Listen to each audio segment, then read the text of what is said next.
Welcome back, Mr. Goodberry. The First Star Logistics studio is fully equipped and ready to record.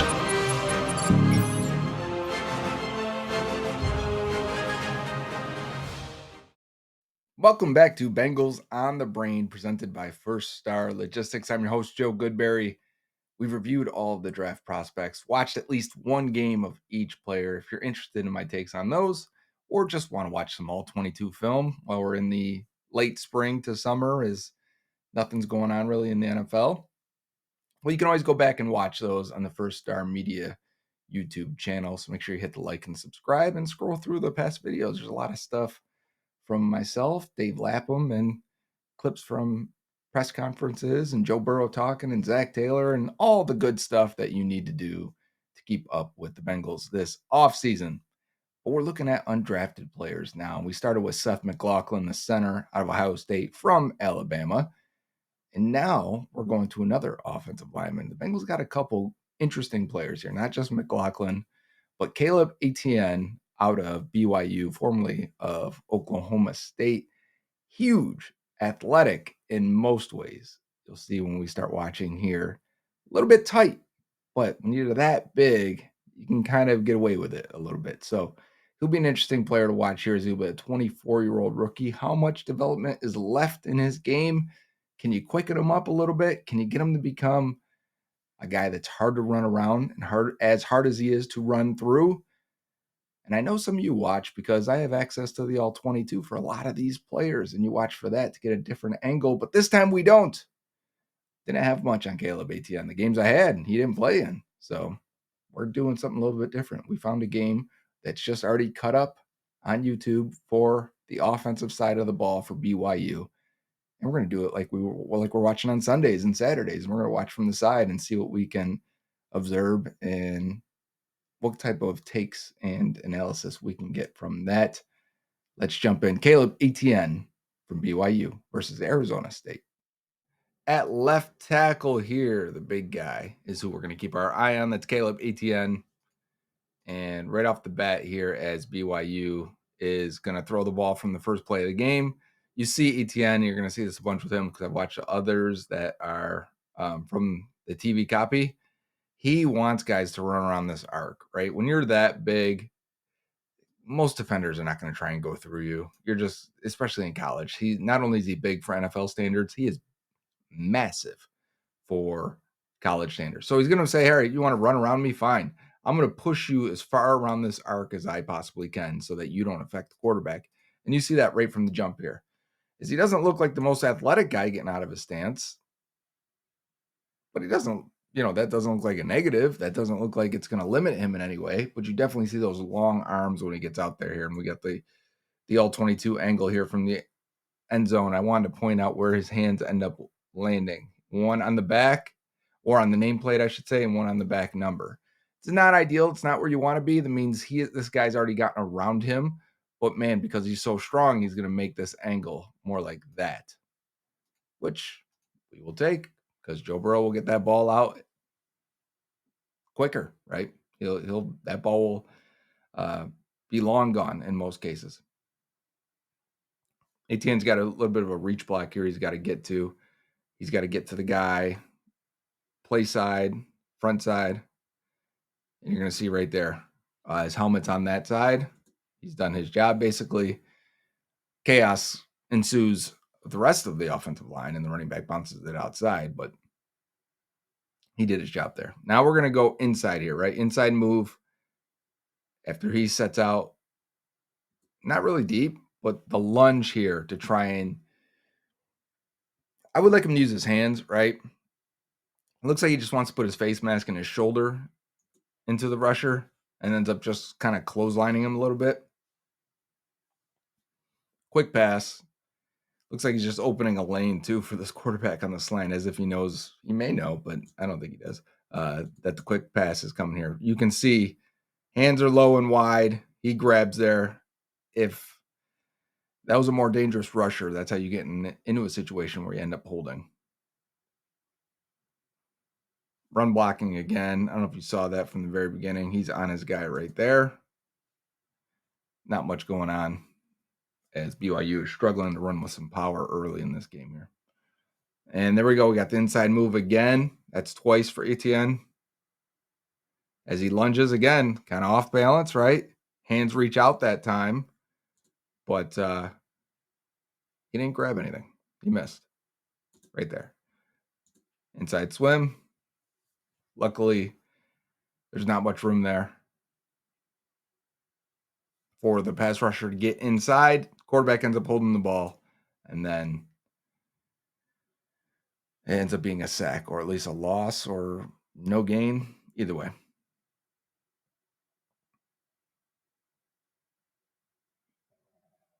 Jet sweep there.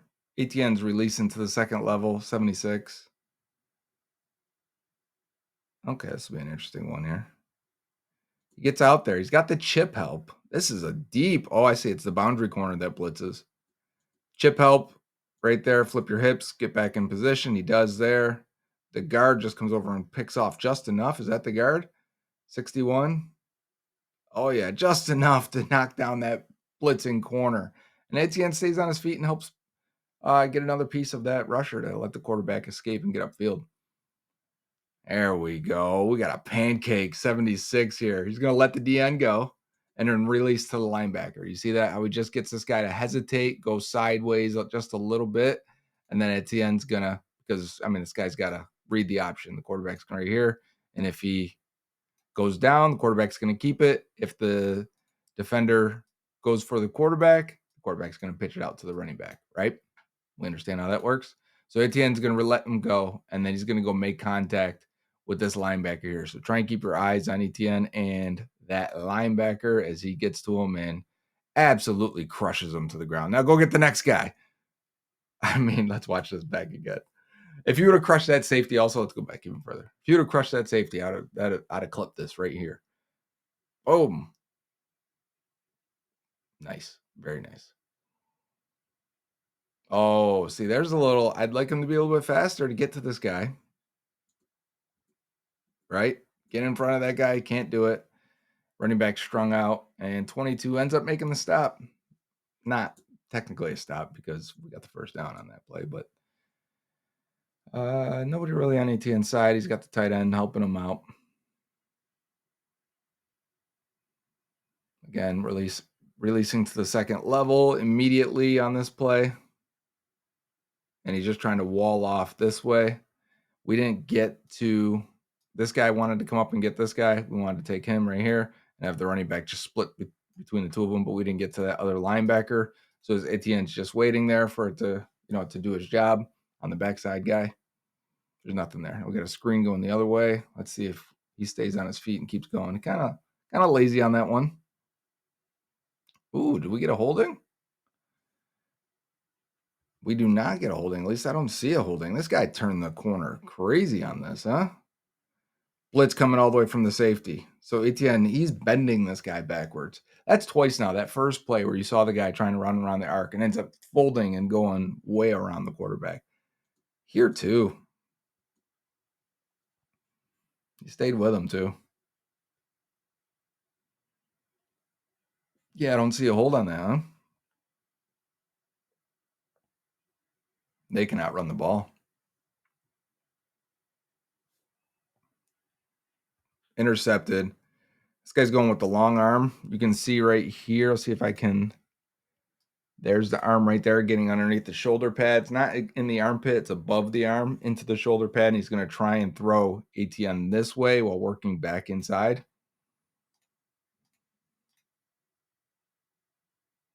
And if there was more time, he may have gotten in there, that rusher. Full control there for Etienne. He's got him.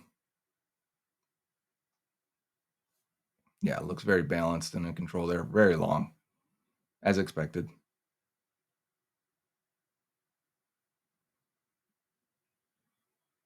That's just difficult. They are trying to run, looks like outside zone. And they just, I don't know. I don't think they've got the bodies for it. Ooh, I think he throws this guy down here. That end's going to go inside. Yeah. Etienne took care of him.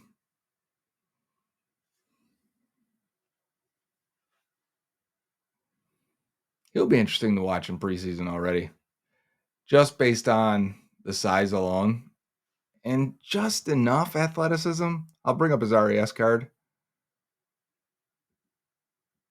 That's a good job there, staying with the stunt, pushing the one guy inside, and then getting in position for the outside guy. Ball's already out by that time. Again, he's fighting this edge guy right here. Get to the outside. Now you turn him inside. Good job there. Guy's going to try and work back in. Maybe hands to the face. That's what it is. That's what looked weird to me. 2nd and 11 now. Yeah, when he's engaged, I mean, obviously, with that size and strength. Now let's see. Does he give up this corner? See, this is exactly where I worry about his athleticism in terms of actually getting depth. He should be much deeper. I feel like at this point he should probably be actually with the right tackle where the right tackle's at. He should probably be out here. And he's opened up pretty far this way to the outside, opening those hips.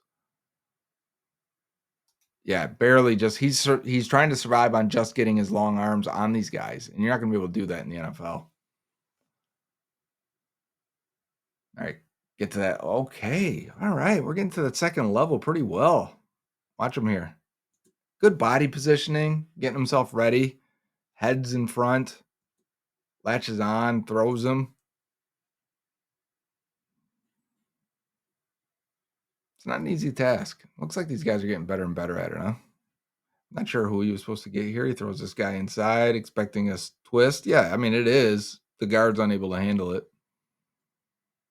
Good way to come back and catch that ball, huh? No, 3rd and 5. Guess he didn't.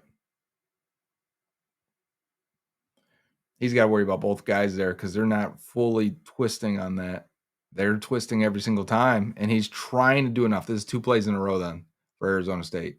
So they're going inside with this, and then they're just really trying to tie him up. They're sending this guy in here to cause this chaos while the D tackle or whoever that is that's on the inside is going to loop around and hopefully come free.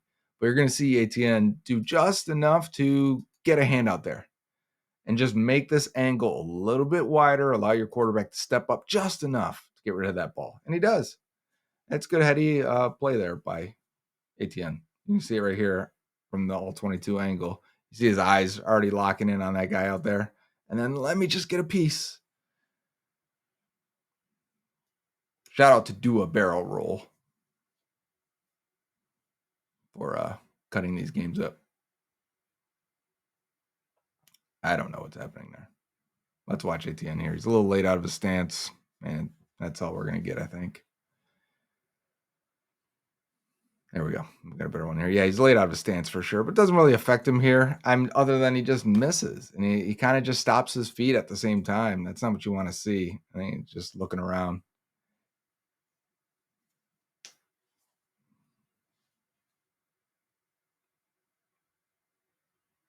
Again, you got to stay with it. Just letting this guy beat him here, and then I mean, you got inside help too. That guard can come over and help you. Get out there. Yeah, that's not ideal. You can see why a guy that's this height and weight and speed doesn't get drafted just on a game like this. I believe he gets charged for 4 pressures in this game. His PFF grading's never been good. Again, he's dropping his eyes. Yep, dropping his eyes, lunging, waist bender.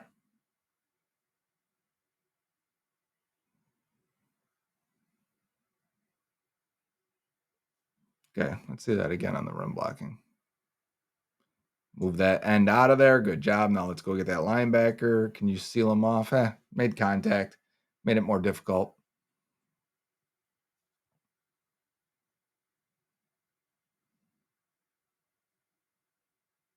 Good job picking up the blitzer there. A little confusion on the inside. Let's see. Yeah, he goes right out. Pops right out to that outside guy.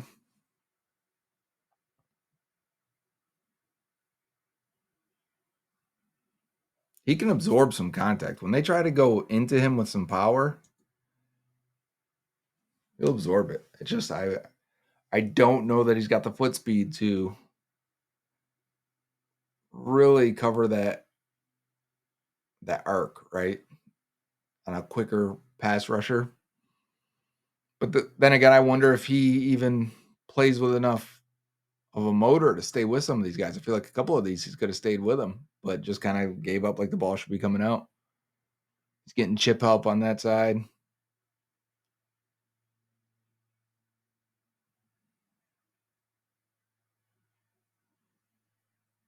Now we're getting a little bit of running going.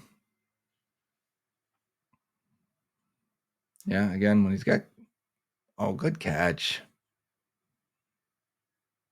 When he can strike first and land it, he definitely affects the rusher.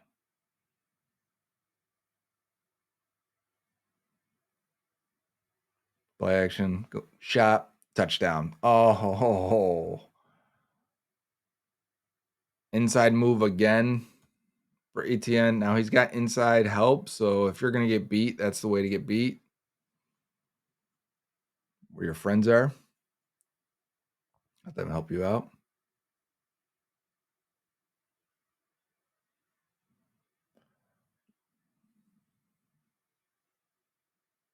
See, that's more of an NFL pass set right here. He's got to get out. His kick, he's just not gaining any depth on it. I feel like he can get so much more depth on his kick slide. And then he misses with that hand, gets it chopped down and knocked down. And now he's just going to try and shove this guy around the arc, and he misses. The hand is landing on the nameplate.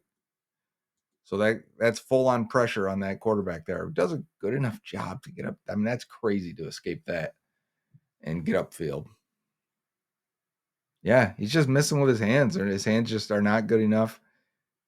I don't think he's got the athleticism to mirror guys, so he's got to play with power and push him. A little bit of Devin Cochran in his game. Cochran got us through a game last year, right? 10 of the Titans? What game was that? Yeah, it was a Titans game. That's the game Hubbard scored a touchdown. And you can get through a game with a guy like this, and maybe you can loosen him up a little bit. Maybe you can get his hands working better if you're Scott Peters, the new offensive line coach. Get him to be a passable Fred Johnson type player.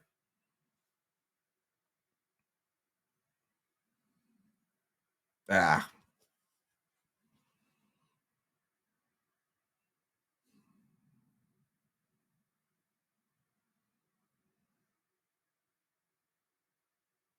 It's getting a lot of chip help for sure.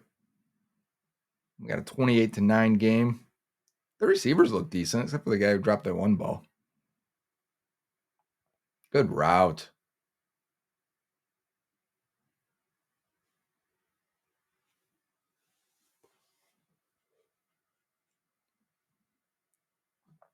Yeah, he's under siege back there. It's not just Etienne. He gave up 4 pressures in this game, but it looks like everyone's struggling, really.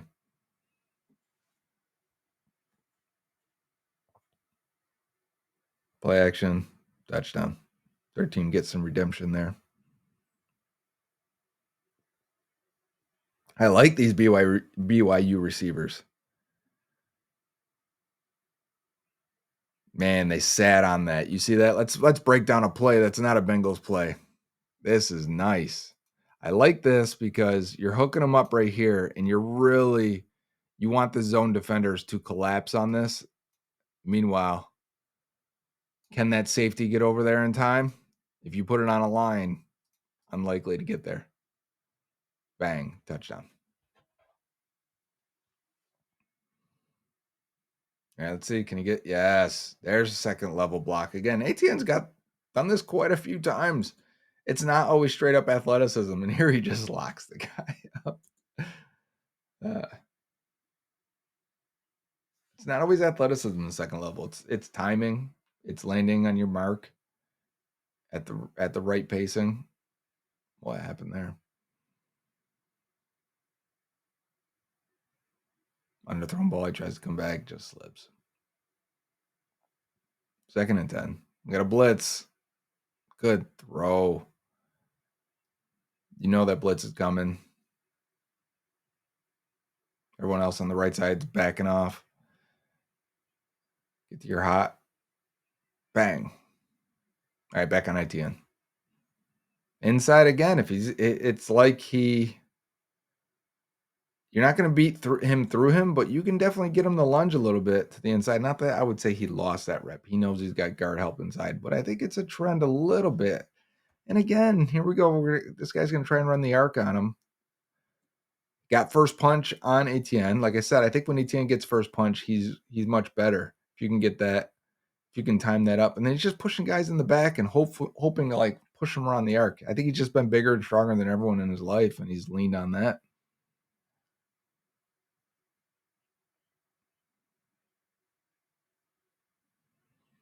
What score we got here?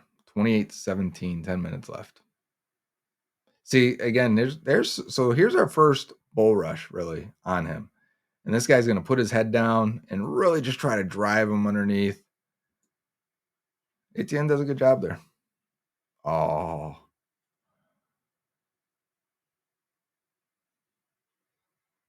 I mean, they're all over him, right? Is this not pass interference? Let's see.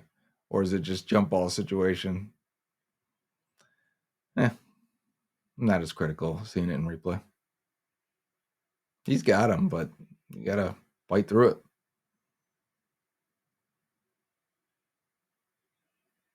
Oh, I thought he was going to reach and get it. Where's Etienne?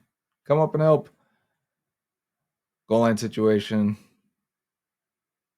He didn't get it, anyone. You see 10 beat him across his face and help make that stop. First contact by the guy that I thought Etienne should have got a piece of. Oh, good blocking on the edge. They're going to go for 2 here and make it a 3-point game. Doesn't work. We got 2:34 left. Let me get Etienne in the second level again here. As he climbs up, can he get to this linebacker? This is great blocking at this point. Like at this point, depending on how athletic your quarterback is, because I think it's quarterback still with the ball, man, this should go for a huge gain. It's Etienne's guy, actually, that made the first contact there. See, he's got hands to the face, doesn't he? Not that it matters here. Let's see. Is it hands to the face? I can't tell from that angle.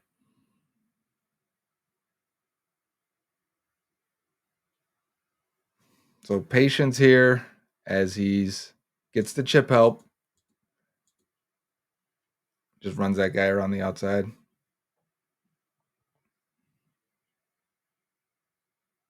Very heavy feet.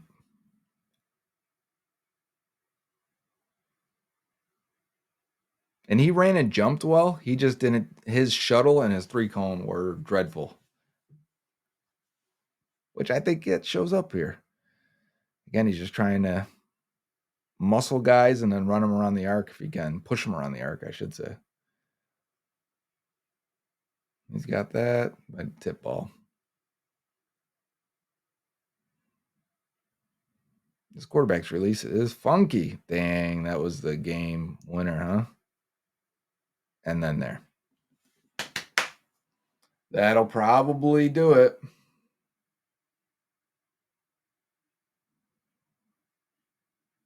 Good game. BYU had a chance. I don't know. Quarterback missed that previous throw down the sideline. But this was considered an average game for Caleb Etienne based on his PFF grades. He caught that. That's funny. The other game I urge you to watch would be against SMU. Elijah Roberts in that game. They don't go against each other that much in that one, but Etienne has a clean pass protection sheet, and I think he gets like an 85 grade from PFF in that one. That's on YouTube as well, so check that out. But he wasn't stressed enough in that game for me. I wanted something that was more accurate to how he typically graded from PFF, and I keep bringing it up because it's going to be interesting to watch a guy that has that, 6'7", 330 pounds, 86-inch wingspan. You've got the size, the length, the strength. And you look at his RAS score here, the rest of his athletic talents, other than his change of direction, are pretty good. So you get a guy like this, doesn't get drafted, had a lot of interest from teams. He had a lot of visits and workouts and meetings with teams. I was looking it up before we started recording because I was looking to see, how high of a prospect was he pre-draft. He was 295 on the consensus board, so he could have been drafted. But I keep bringing up the PFF stuff because he is in the bottom 10 percentile of offensive tackles we've graded since we've been doing this. That's not where you want to be. There's nothing that's redeemable from a PFF standpoint. From them grading every one of his snaps, they are out on him completely. And it's Pro Football Focus isn't the end all be all. So I like when there's some difference here. There's some difference in opinion here. I want to see it. I want to see how that plays out. Can he, if we just take size and athleticism, that guy should have been drafted. But when you watch the tape and you watch that game there, you can see his physical limitations, but you can also see some upside. And you can see him playing in the NFL for a long time. Maybe it's not a starter. Maybe it's a practice squad guy for 5 years. Maybe he's a bottom of the depth chart type guy, but I could see him sticking in the NFL because of the obvious traits. But then you got the PFF stuff that says he was never good at all. And that makes it interesting to watch and see what he becomes. So I'm interested. Add him to the very intriguing undrafted class that the Bengals brought in. We're going to continue, though, because there's other guys. I think the receiver from Duke's got a chance. I want to check out that running back they brought in. But the next two guys are going to be the two defensive tackles because there's a chance both those guys are not just fighting for a roster spot, but potentially an active game day roster spot. And that's Howard Cross from Notre Dame and Eric Gregory from Florida State. I'm going off memory there. I should have had that written down. But we will watch those guys next week. And we've got some big fans of both guys in the community. So Etienne wasn't someone that people are really applauding or saying, watch this guy. I'm going to stand on a table for him.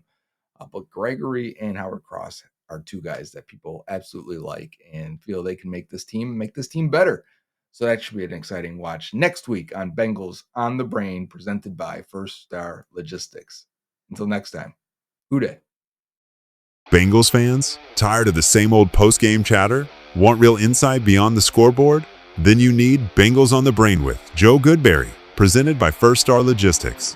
Joe Goodberry isn't just a fan, he's a die-hard Bengals football analyst. Every week, Joe dives deep into the Bengals game film, breaking down the plays that mattered, revealing hidden strategies, and uncovering the true impact of individual performances.